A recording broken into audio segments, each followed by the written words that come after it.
Jurassic World. This is where our story begins.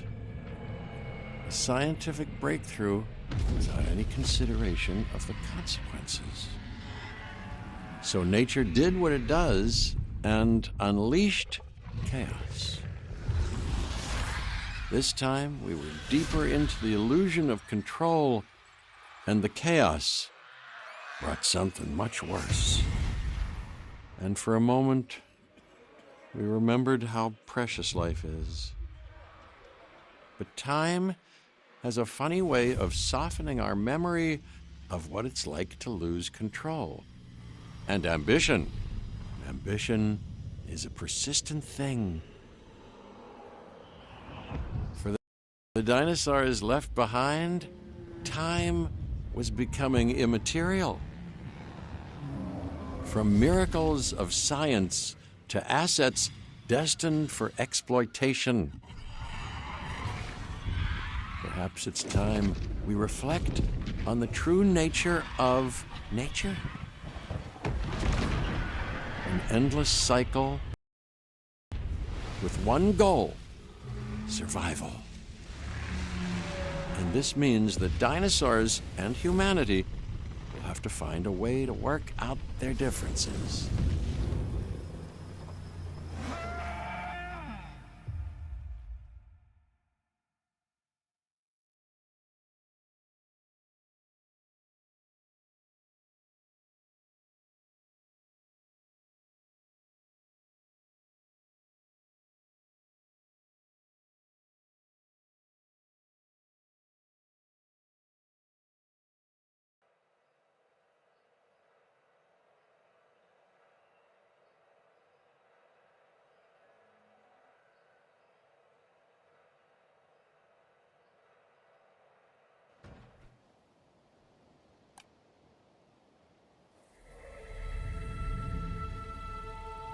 To us, a desert is a wasteland, devoid of anything but the most extreme examples of life.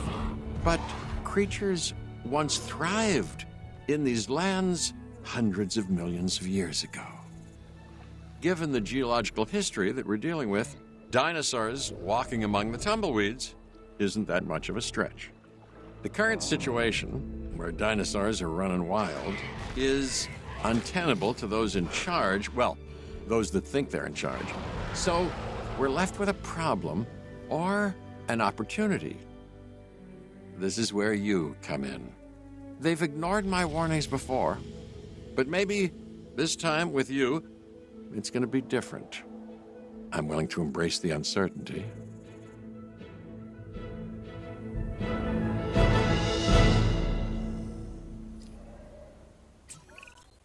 Okay, I guess an introduction is in order.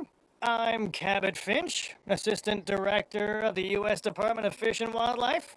I know it sounds important, because it is, but let's not get bogged down in labels and titles and organizational flowcharts. I'll make this easy. You work for me. See, nothing to it. You'll be working with the experts. This is Claire Deering and Owen Grady. And yes, we have first-hand experience with the dinosaurs. I'm the former operations manager at Jurassic World. Owen and I actually helped build the park. And unfortunately, we were there to witness its destruction. And this is Owen. He works with velociraptors. You could call me a dinosaur wrangler, though officially I'm an animal behaviorist. I was just building a level of trust with them when this happens. Okay. So we'll need to get a few things in place ASAP. Start with a response facility, equipped with both a Ranger Team 4x4 And a capture team helicopter.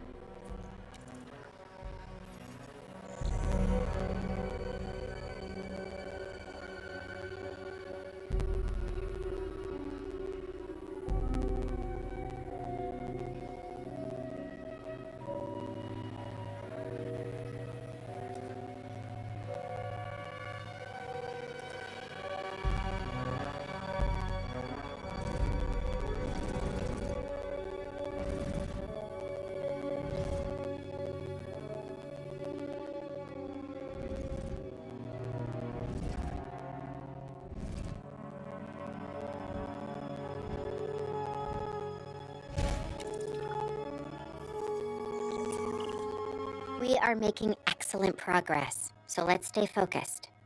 Next step, building a backup generator. Then feeding the energy it creates to the response facility. And also make sure the building is connected to the path network. It only does us good if it's operational.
Hey, Claire.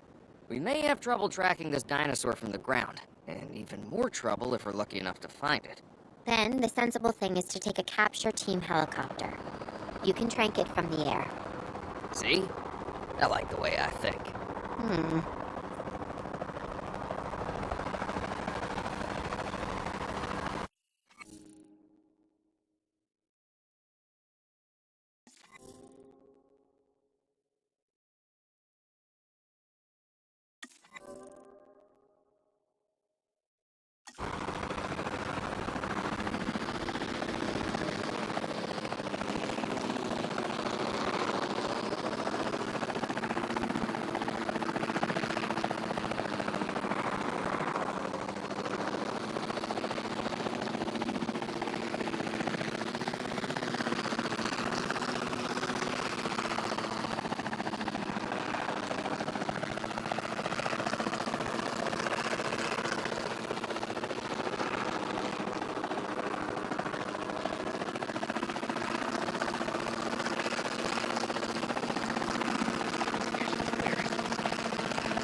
This is where our journey continues. And for many, where theirs came to an end. Isla Nublar. This time, it's not just a park, it's a world. Simon Masrani believed he could succeed where others before him failed. Maybe if he had you there to guide him, things would have turned out differently. Jurassic World was to be the most desirable destination on the planet. New shows, new exhibits, and yes, new dinosaurs too. The miracles of science meets the magic of entertainment. They're not content with letting you see dinosaurs. No, you're being put smack dab in the middle of them, safely. That was the hope, anyway. And who's afraid of a little water? But what's swimming in that water? Well, that's another story. And if that's not enough, what about the dinosaurs nature didn't create?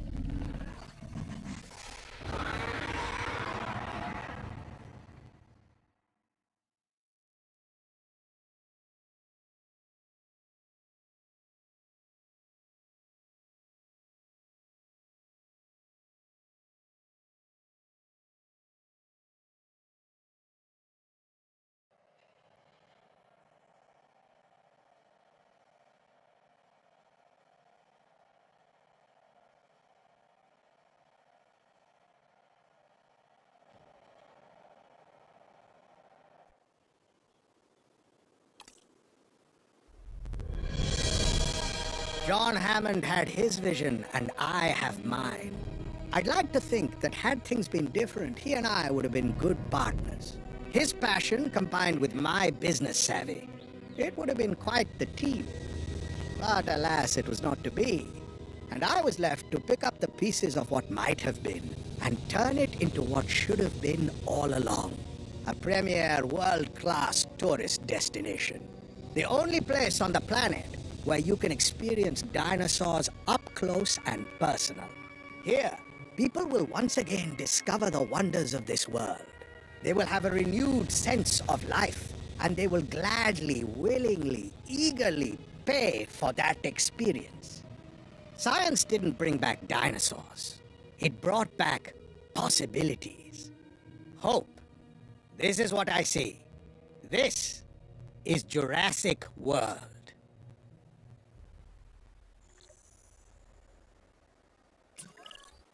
Hey, Cabot Finch at your service. Well, actually, I guess you're kind of at mine. Details. I've been tasked with getting Jurassic World ready for the public. With your help, of course. We'll begin with a science center. And it will have to be powered. So, get to doing the service thing.